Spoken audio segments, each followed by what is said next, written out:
Huyu Sheikh ameongea hapa, amesema mzuri ya kwamba ni makosa kubwa kutoa fujo na kutoa maneno ya kuharibu. Wale tuliwashinda walikuwa wametoa fujo. Siku hizi wamekuwa watu wazuri, wamewachana na fujo.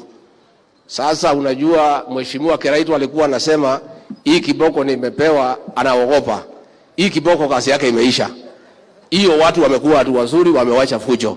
Lakini sitaiweka mbali na mimi. Si ndio? Siwezi iweka mbali, nitaweka karibu. Wakienda wachanganyikiwe, waamke tena, mimi nitatoa hii Kiboko mmenipatia, nataka kusema asante. Hii ni ya ile watu ambaye ni ya kuharibu Kenya. Lakini hii si ya kuumiza watu wazuri. Watu wazuri ni watu ya kupewa maziwa, ni watu ya kupatiwa soda, ni watu ya kusaidiwa. Lakini wale wenye kuharibu Kenya, hii nitaweka pahali mzuri, lakini naomba Mwenyezi Mungu isikuje kutumika kama inawezekana. Lakini bila mmenipatia nimesema asante. Nilikuwa nahitaji moja, hata ni kama mlijua. Kwa hivyo tutakaa naye. Kwa hivyo mimi nimeshukuru sana, na vile tumekuja Isiolo, hatukukuja mkono mtupu. Lazima nyinyi mfaidike kwa serikali yetu. Kwa sababu hii serikali nyinyi mlitupatia. And it is your right kusaidika kwa hii serikali. Kwa hivyo nimekuwa kwa ile shule inaitwa Almasi School for the Disabled.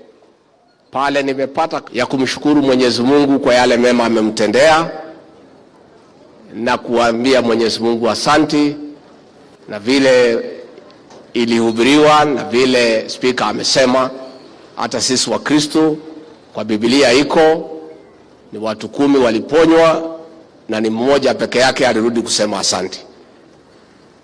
Rais William Ruto na mimi tulikuwa hapa pia kusema asante. Na mimi niko hapa leo kumwakilisha Rais William Ruto ambaye ndiye alikuwa mgeni mheshimiwa. Akanituma kwa sababu alipata pahali anaenda mazishi ambaye haingeahirishwa. Akanituma nimwakilishe, na akanituma na salamu nyingi kwa familia na kwa watu ya Isiolo. Mmepokea? Rais William Ruto anapenda watu wa Isiolo, hata sisi tunapenda nyinyi.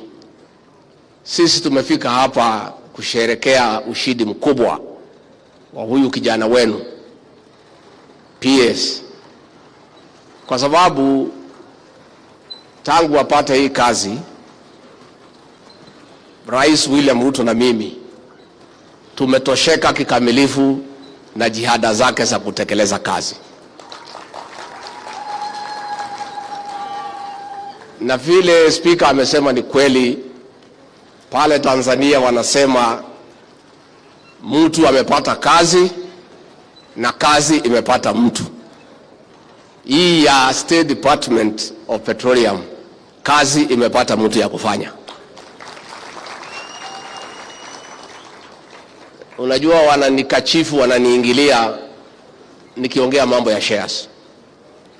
Ni kwa sababu ni wale hawana shares yeyote wanakasirika. Wale wenye shares kama watu ya Isiolo na Marsabit wanafurahi. Kwa sababu lazima tukubali hii uchaguzi, your vote must count for something. Watu hawezi tu kupiga kura tu hivi na kukaa. Lazima uamue vile unapiga kura. Na pia upime hewa vile naenda. Kama mko na matumaini ya kuwa ndani ya serikali, mfurute area vile Kenya inasema.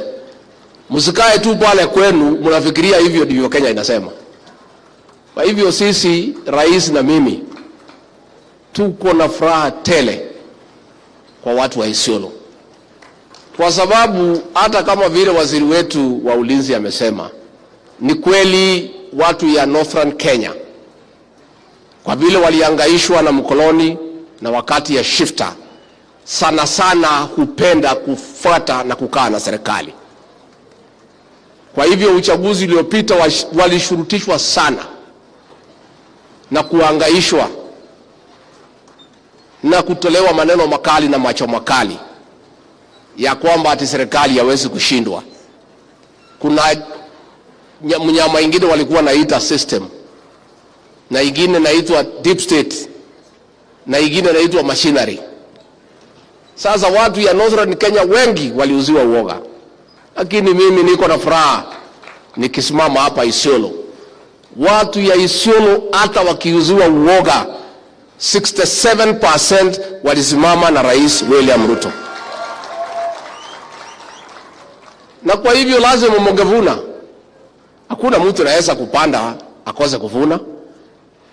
Hiyo ndio sheria ya ukulima. Ukipanda unafanya nini? Unavuna.